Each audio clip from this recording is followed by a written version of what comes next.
അപ്പോൾ ഇനി page number 149 ചോദ്യം. ഒരു കുട്ടി അവിടെ ക്ലാസിഫിക്കേഷൻ ഇതെടുത്ത് വെച്ചിരിക്കുകയാണ്, ജീവജാലങ്ങളുടെ ക്ലാസിഫിക്കേഷന് ആ ടേബിൾ എടുത്ത് വെച്ചിട്ട് ഒരു സംശയം ചോദിക്കുന്നതായിട്ടാണ് നമ്മളിവിടെ കാണുന്നത്. സംശയം ഇങ്ങനെയാണ്: why virus could not be included in any category of the 6 kingdom classification. എന്തുകൊണ്ടാണ് ഈ 6 കിങ്ഡം ക്ലാസിഫിക്കേഷനത്തിൻ്റെ വർഗീകരണത്തിൽ വൈറസുകളെ കാണാത്തത്, അല്ലെങ്കിൽ വൈറസുകളെ എന്തുകൊണ്ടാണ് 6 കിങ്ഡം ക്ലാസിഫിക്കേഷനിൽ ഉൾപ്പെടുത്താത്തത് എന്നതാണ് ആ കുട്ടിയുടെ സംശയം. അപ്പം നമുക്ക് ആ സംശയത്തിന് ഉത്തരം കണ്ടെത്തുവാനായിട്ട് ശ്രമിക്കാം. Okay, virus characteristics don't match with any of the kingdom in the 3 domain classification system. അതായത് നമ്മളോട് പറയുന്നത് എന്താണെന്ന് ചോദിച്ചാൽ, വൈറസ് ക്യാരക്ടറിസ്റ്റിക്സ്, അതായത് വൈറസിൻ്റെ സ്വഭാവങ്ങൾ don't match with any of the kingdom, അതായത് അവയുടെ സ്വഭാവം മറ്റൊന്നിൻ്റെ ഈ 6 കിങ്ഡം ക്ലാസിഫിക്കേഷനിലുള്ള 3 കിങ്ഡം ഡൊമൈനിലുള്ള ഒരു ജീവജാലങ്ങളുമായിട്ടും അവയ്ക്ക് മാച്ച് ആകുന്നില്ല.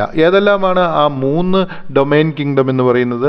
Bacteria, archaea, eukarya. ഈ 3 എണ്ണത്തിലും സാധിക്കുന്നില്ല. അല്ലെങ്കിൽ 6 കിങ്ഡം ക്ലാസിഫിക്കേഷൻ സിസ്റ്റം. ആ ടെക്സ്റ്റ് ബുക്കിൽ 141 പേജിൽ ഏതൊക്കെയാണ് ആ 6 കിങ്ഡം എന്ന് പറഞ്ഞിട്ടുണ്ട്.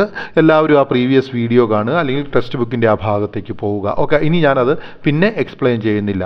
So virus are not included in this classification. അതുകൊണ്ട് വൈറസിനെ ഈ ക്ലാസിഫിക്കേഷനിൽ അല്ലെങ്കിൽ ഈ വർഗീകരണത്തിൽ ഉൾപ്പെടുത്തിയിട്ടില്ല. ഇനി നമ്മൾ മനസ്സിലാക്കുക, virus cannot perform any metabolic function.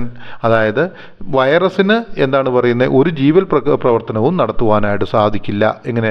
And they don't have any organelle, അവയ്ക്ക് യാതൊരു അവയവങ്ങളും ഇല്ല. ആൻഡ് ദേ കനോട്ട് റെസ്പയർ, അവയ്ക്ക് ശ്വാസോച്ഛ്വാസം ചെയ്യുവാനും സാധിക്കില്ല. മറ്റ് ജീവജാലങ്ങൾക്കെല്ലാം എന്താണ്, ഓർഗനൽസ് ഉണ്ട്, അവയ്ക്ക് ജീവൽ പ്രവർത്തനം മെറ്റാബോളിക് ആക്ടിവിറ്റീസ് ഉണ്ട്, അതുപോലെ തന്നെ അവയ്ക്ക് ശ്വാസോച്ഛ്വാസം റെസിപ്പിറേഷൻ നടത്തേണ്ടതുണ്ട്. പക്ഷേ വൈറസിന് ഇതൊന്നും വേണ്ട. It performs metabolic function only when it is living in A host organism. ഇതെന്താണ് ചെയ്യുന്നത്? ഇത് മെറ്റാബോളിക് ഫങ്ഷൻ അല്ലെങ്കിൽ ജീവൽ പ്രവർത്തനങ്ങൾ നടത്തുന്ന എപ്പോഴാണ്? ഇത് മറ്റൊരു ജീവിയിൽ ജീവിക്കുമ്പോൾ മാത്രമാണ് ഇതിന് ഈ പ്രവർത്തനങ്ങളൊക്കെ നടത്തുവാനായിട്ട് സാധിക്കുകയുള്ളൂ. Thus it is not included in the 6 kingdom classification system. അതുകൊണ്ടാണ് ഇതിനെ ഈ 6 കിങ്ഡം ക്ലാസിഫിക്കേഷൻ സിസ്റ്റത്തിൽ ഉൾപ്പെടുത്താതിരിക്കുന്നത്. Okay, respond to the environment to grow and do metabolic activities are included in the process of classification. ഇനി നമ്മളൊരു കാര്യം മനസ്സിലാക്കുക, ഈ ഓരോ ഓർഗാനിസവും അവ എങ്ങനെയാണ് ഈ എൻവയോൺമെൻറ്റ് ചുറ്റുപാടുകളിലേക്ക് പ്രതികരിക്കുന്നത്, വളരുന്നത്, മെറ്റാബോളിക് ആക്ടിവിറ്റീസുകൾ നടത്തുന്നത്, ഇതെല്ലാം എന്താണ്, ഈ വർഗീകരണത്തിൻ്റെ സമയത്ത് പഠിക്കുകയും ഉപയോഗിക്കുകയും ചെയ്യുകയാണ്. അപ്പം അത്തരത്തിലൊരു പ്രവർത്തനവും വൈറസ് ചെയ്യുന്നില്ല. Virus multiply with the help of the host cell. അതുപോലെ തന്നെ വൈറസ് എങ്ങനെയാണ് വളരുന്നത്? അവ ഹോസ്റ്റ് സെൽ, അതിന് ഏത് സെല്ലുകളാണോ അതിന് ആതിഥ്യം കൊടുത്തിരിക്കുന്നത്, ആതിഥേയരായിരിക്കുന്ന ആ സെല്ലുകളുടെ സഹായത്തോടെയാണ് അവ വളരുന്നത്. Virus are inactive outside any living cell. അതുപോലെ തന്നെ വൈറസ് യാതൊരുവിധ പ്രവർത്തനത്തിലും ഏർപ്പെടുകയില്ല. എപ്പോൾ? അത് മറ്റൊരു ജീവജാലത്തിൻ്റെ പുറത്താണെങ്കിൽ, സെല്ലിലെ മറ്റൊരു ജീവനുള്ള സെല്ലിന് പുറത്താണെങ്കിൽ അവയ്ക്ക് ഒരിക്കലും ഒരു ജീവൽ പ്രവർത്തനത്തിലും നടത്തുവാനായിട്ട് സാധിക്കുകയില്ല. Okay, due to this unique characteristics they are not included in any category of the current 6 kingdom classification. ഇത്തരത്തിലുള്ള പ്രത്യേകമായ സ്വഭാവം കൊണ്ടാണ് വൈറസിനെ 6 കിങ്ഡം 6 കിങ്ഡം ക്ലാസിഫിക്കേഷനിൽ ഉൾപ്പെടുത്താത്തത്. ഓക്കെ, ഇനി 146 ചോദ്യം. How do virologist and taxonomist have classified virus.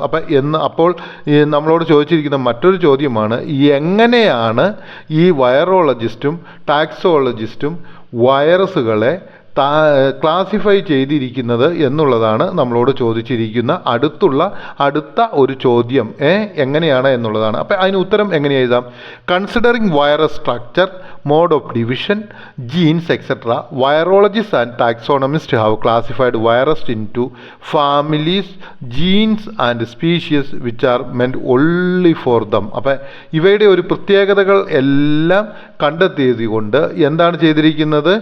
ഈ വൈറോളജിസ്റ്റുകളും ടാക്സോണിസ്റ്റുകളും എന്ത് ചെയ്തിരിക്കുന്നു? വൈറസുകളെ തരംതിരിച്ചിരിക്കുന്നത് അവയ്ക്ക് മാത്രമായുള്ള ഫാമിലി, ജീൻസ്, സ്പീഷ്യസ് ആയിട്ടാണ് തരംതിരിച്ചിരിക്കുന്നത്. എനിക്ക് തോന്നുന്നു നിങ്ങൾക്ക് മനസ്സിലായെന്ന്.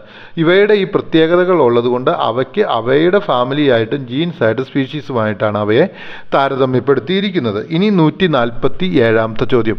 What is advantage of classifying virus in their own families, genes and species?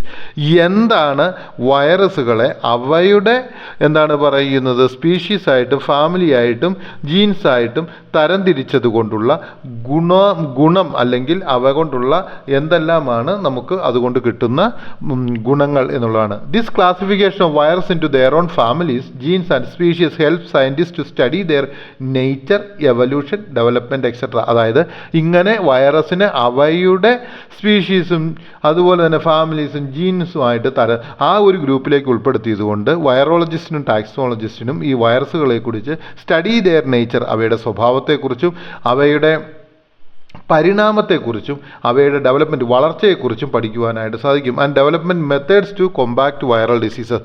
ഇങ്ങനെ പഠിക്കുന്നത് കൊണ്ട് എന്ത് പറ്റും?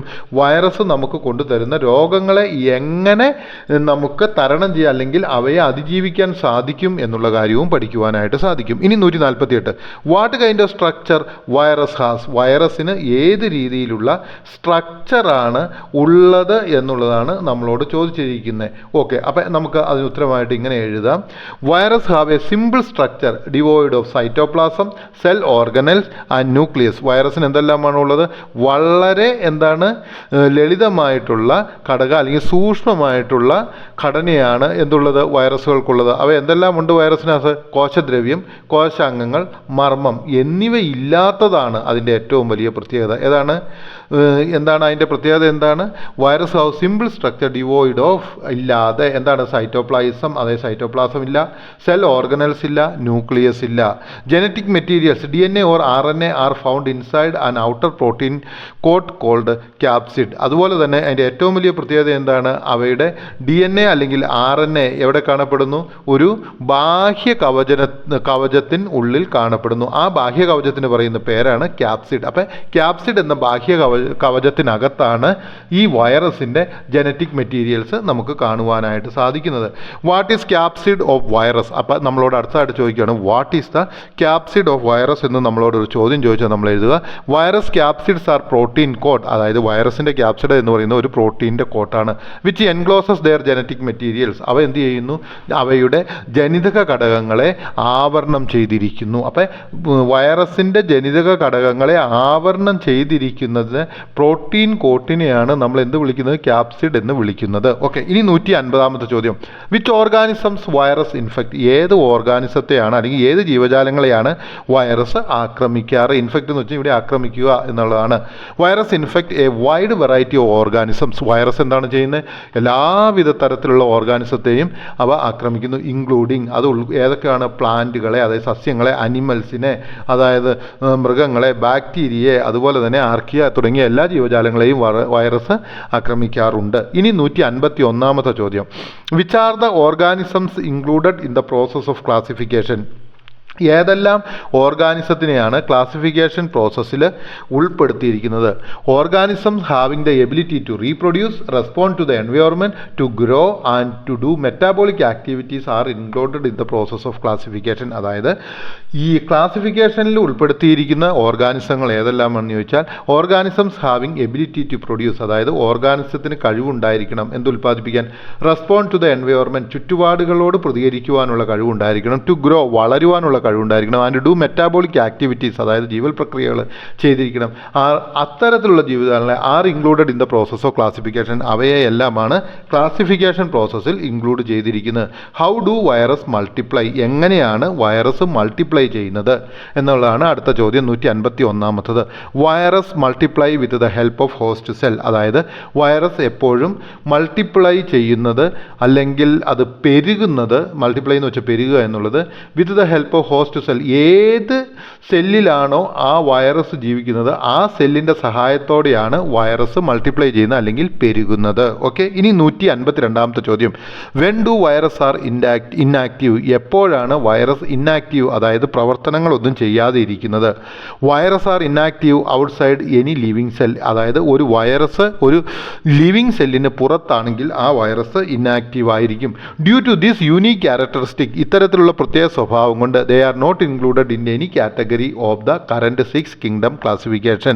ഇത്തരത്തിലുള്ള ഒരു പ്രത്യേക സ്വഭാവം കൊണ്ട് ഈ വൈറസിനെ ഇപ്പോഴുള്ള 6 കിങ്ഡം ക്ലാസിഫിക്കേഷനിൽ ഉൾപ്പെടുത്തിയിട്ടില്ല എന്നുള്ളതാണ് നമ്മൾ മനസ്സിലാക്കേണ്ടത്. ഓക്കെ, എനിക്ക് തോന്നുന്നു ഈ കാര്യങ്ങൾ നിങ്ങൾക്ക് മനസ്സിലായെന്ന്. ഇനി നമുക്ക് അടുത്ത ഒരു വീഡിയോയിലേക്ക് പോകാം.